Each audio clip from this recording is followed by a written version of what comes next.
दोस्तों finally Apple ने release कर दिया है iOS 18 का बीटा 6 और साथ ही यहाँ पे पब्लिक बीटा भी हमें देखने को मिला है अपडेट में। तो चलिए हम जानते हैं कि क्या कुछ नया है इस अपडेट में, क्या चेंजेस किए गए हैं, क्या बग फिक्सेस किए गए हैं। सबसे पहले हम बात कर लेते हैं अपडेट साइज की। तो जो अपडेट का साइज है वो है 893.6 MB, मतलब 800 MB के लगभग, 900 MB के लगभग ये अपडेट हमें देखने को मिला। वहीं दोस्तों अगर हम बिल्ड नंबर की बात करें तो यहाँ पे हमें पहले F देखने को मिल रहा था, और अगर हम सेटिंग्स में जाएं और सेटिंग्स में जाने के बाद अगर हम जनरल में जाते हैं और उसके बाद यहाँ से हम iOS वर्जन देखते हैं अपना, तो देख सकते हैं यहाँ पे कि iOS वर्जन जो है वो अब यहाँ पे B हो चुका है। इसका मतलब कि हम जो RC बिल्ड है उसके काफी करीब आ चुके हैं। साथ ही दोस्तों अगर हम यहाँ पे अवेलेबल स्पेस की बात करें तो 226.79 GB मेरा अपडेट के बाद है, जो कि अपडेट से पहले मेरा ये जो स्पेस था वो यहाँ पे था 219.04 GB। तो ये जो अपडेट है उसमें मेरा जो स्पेस है वो काफी फ्री हो गया मेरे आईफोन का। वैसे iOS 18 में मैंने ये चीजें गौर की है कि अपडेट जो है वो काफी यहाँ पे बगी नहीं है, साथ ही जो स्पेस है वो हमेशा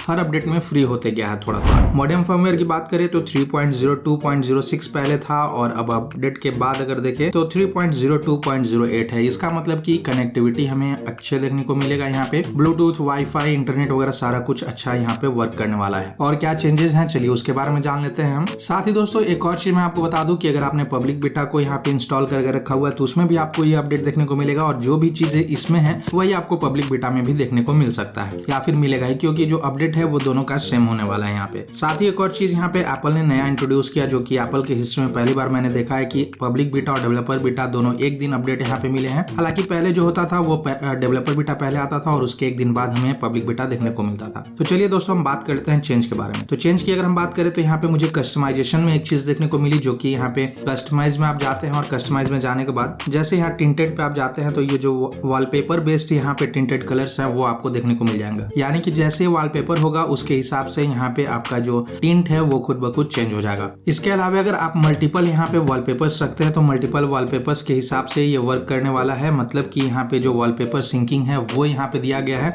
जैसे इस वॉलपेपर पे आप देख सकते हैं कि यहाँ जनरल में मेरा वर्क कर रहा है, मतलब कि यहाँ पे कोई भी चेंजेस नहीं है आइकन्स वगैरह में।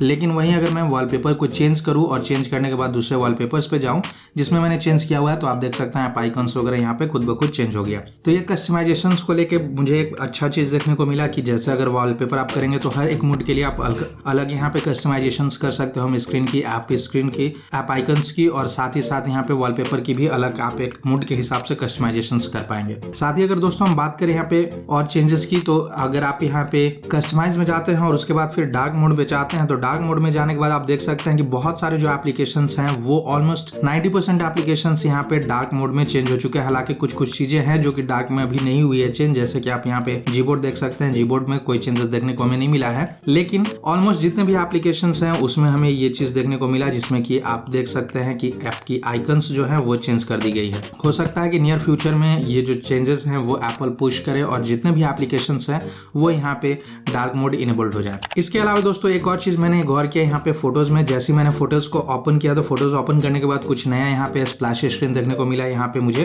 कुछ इस तरह से, जिसमें कि यहाँ पे ऑल न्यू डिजाइन का आया, न्यू कलेक्शंस आया, browse your library by recent days and favourites, ये सारी चीजें आई यहाँ पे। इसके अलावा ये जो कैरोसेल वाला जो फीचर था यहाँ पे वो हटा दिया गया है, जैसे कि मैंने पहले आपको बताया था। पिछले बीटा में ही ये चीजें हटा दी गई थी, कस्टमर की डिमांड पे, यूजर्स की डिमांड पे ये चीज हटा दी गई थी कि कैरोसेल की तरह यहाँ पे काम नहीं कर रहा था। इसके अलावा दोस्तों अगर आप नीचे आते हैं यहाँ पे एल्बम्स में जाएंगे तो एल्बम्स में आपको पहले जो यहाँ पे बॉक्सी डिजाइन देखने को मिलता था जो कि काफी बड़ा बड़ा होता था, वो यहाँ पे छोटा हो गया है। कुछ इस तरह से डिजाइन चेंज हमें देखने को मिला है इसमें। इसके अलावा दोस्तों मुझे कुछ इसमें खास चेंजेस देखने को नहीं मिला, कुछ नया फीचर्स नहीं है, क्योंकि iOS 18 के जो भी फीचर्स थे वो अब आ चुके हैं। अब धीरे धीरे इसमें जो अपडेट्स आएंगे वो सिर्फ बग फिक्सेस किए जाएंगे, ताकि RC बिल्ड रिलीज करते टाइम जब यूजर्स को यहाँ पे ये जो iOS 18 का अपडेट है वो सेंड किया जाए तो उस टाइम जो परफॉर्मेंस है वो काफी अच्छा रहे, इसमें कोई लैग वगैरह ना हो। तो इसलिए यहाँ पे बग फिक्सेस वगैरह देखने को हमें मिलेंगे, लेकिन वैसा कुछ खास यहाँ पे चेंजेस या फिर कोई फीचर्स ऐड हमें नहीं मिलेंगे। इसके अलावा दोस्तों कंट्रोल सेंटर में मैंने एक चीज गौर की यहाँ पे कि अब आप यहाँ पे ब्लूटूथ को अगर ऐड करने जाएंगे तो ब्लूटूथ का एक आपको यहाँ पे टॉगल देखने को मिल जाएगा, जो कि पहले ऐसे ही आया करता था और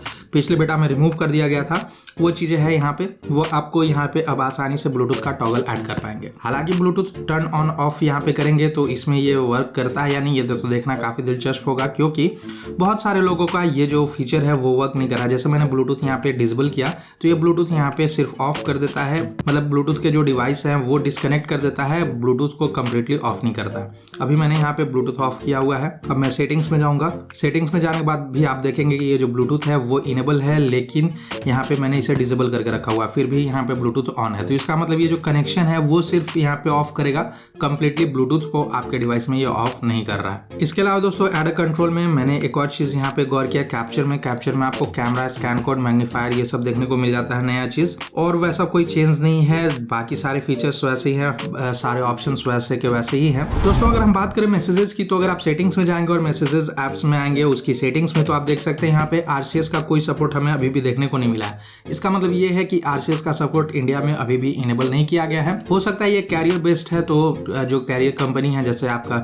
जियो हो गया, एयरटेल हो गया, उसके बेस्ड पे ये वर्क करेगा। वो जब तक ये फीचर इनेबल नहीं करते हैं तब तक शायद वर्क ना करें, लेकिन ये चीजें हम इंतजार कर लेते हैं, थोड़ा देख लेते हैं कि अपडेट आने पर ये वर्क कर रहा है या नहीं कर रहा है। इसके अलावा दोस्तों अगर हम बात करें परफॉर्मेंस की, तो परफॉर्मेंस काफी अच्छा है। इस मुद्दे से यहाँ पे मुझे देखने को मिला, वैसा कुछ बग वगैरह देखने को नहीं मिला है अभी के टाइम में। इवन की ये जो ऐप लोडिंग है वो सब चीजें यहाँ पे काफी जल्दी हो रही है। और साथ ही चीज एक और चीज मैं बता दूं यहाँ पे दोस्तों, जैसे एप्पल म्यूजिक को आप ओपन करेंगे तो यहाँ पे आपको एक न्यू का ऑप्शन देखने को मिलेगा, जो कि पहले ब्राउज हुआ करता था, वो अब यहाँ पे न्यू करके आएगा। मतलब ये जो ब्राउज है, ब्राउज टैब को हटा के उसे न्यू में चेंज कर दिया गया है। ऐसे ही स्प्लैश स्क्रीन मुझे देखने को नोट्स में भी मिला था, दूसरे डिवाइस में जब मैं यूज कर रहा था, तो उसमें कुछ इस तरह से क्या क्या चीजें हैं, क्या क्या फीचर्स हैं, उसके बारे में ये बताया था इसमें। तो जितने भी एप्लीकेशन है उसमें एक स्प्लैश स्क्रीन यहाँ पे पॉपअप कर रहा है, ताकि ये पता चल सके कि iOS 18 में क्या क्या नया फीचर्स है, यूजर्स को जब ये अपडेट मिले तो पता चल सके क्या क्या चेंजेस किया गया है उस एप्लीकेशन में। बैटरी परफॉर्मेंस की बात करें तो बैटरी परफॉर्मेंस में कोई चेंज मुझे देखने को नहीं मिला, जैसा परफॉर्मेंस था वैसा ही है। बैटरी हेल्थ की अगर बात करूं मैं, तो बैटरी हेल्थ भी मेरा वैसा का वैसा ही है, जो कि अपडेट से पहले 95 था, वो अपडेट के बाद भी वही है। इसमें कोई चेंज देखने को नहीं मिला मुझे। साथ ही अगर मैं बैटरी परफॉर्मेंस की बात करूं तो एकदम अच्छे से वर्क कर रहा है, कोई ऐसा नहीं है कि पूरे मतलब बैकअप कम दे रहा है या फिर ज्यादा दे रहा है, जैसा था वैसा ही है। इवन की फोन में मुझे कोई हीटिंग वगैरह भी महसूस नहीं हुआ, मैं आसानी से फोन को यूज कर रहा हूँ। अपडेट के बाद भी मुझे कोई हीटिंग यहाँ पे देखने को नहीं मिला। हालांकि एक चीज मैंने गौर किया था कि जब मैंने यहाँ पे ओपन किया, रीस्टार्ट हुआ मेरा फोन अपडेट के बाद, तो ये जो डायनेमिक आइलैंड है उसमें यहाँ पे मुझे गैप देखने को मिला था। तो हो सकता है ये ग्लिच हो। ओवरऑल टाइम ये धीरे धीरे अपडेट जब फाइनल बिल्ड आएगा, RC बिल्ड आएगा, तब तक ये चीजें ठीक कर दी जाएंगी, मुझे उम्मीद तो ऐसा है। या फिर मुझे लोगों को मिलेगा भी, अगर नॉर्मल यूजर्स को ये मिलती है तो ये सारी चीजें बग फिक्सेस करके ही एप्पल यहाँ पे अपडेट पुश करने वाला है। वैसा कुछ खास डिफरेंस इसमें नहीं था, कुछ नया फीचर्स नहीं था। परफॉर्मेंस वगैरह यहाँ पे फिक्स किए गए हैं, परफॉर्मेंस जो थे वो अच्छे किए गए हैं। ओवरऑल ये जो अपडेट है वो आप ये समझ सकते हैं कि बग फिक्सेस के लिए है। बाकी ये जो परफॉर्मेंस है इसमें कोई दिक्कत नहीं है, ये जो अपडेट है काफी अच्छा अपडेट है। दोस्तों ये था iOS 18 का डेवलपर बीटा 6 में क्या कुछ नया चेंज है वगैरह के बारे में वीडियो। मैं उम्मीद करता हूँ ये वीडियो आपको अच्छी लगी। वैसे दोस्तों अगर आप चैनल पर नए हैं तो अभी टेकी को सब्सक्राइब करना ना भूले, क्योंकि मैं ऐसे ही मजेदार टिप्स, ट्रिक्स रिलेटेड वीडियोस हमेशा लाते रहता हूँ।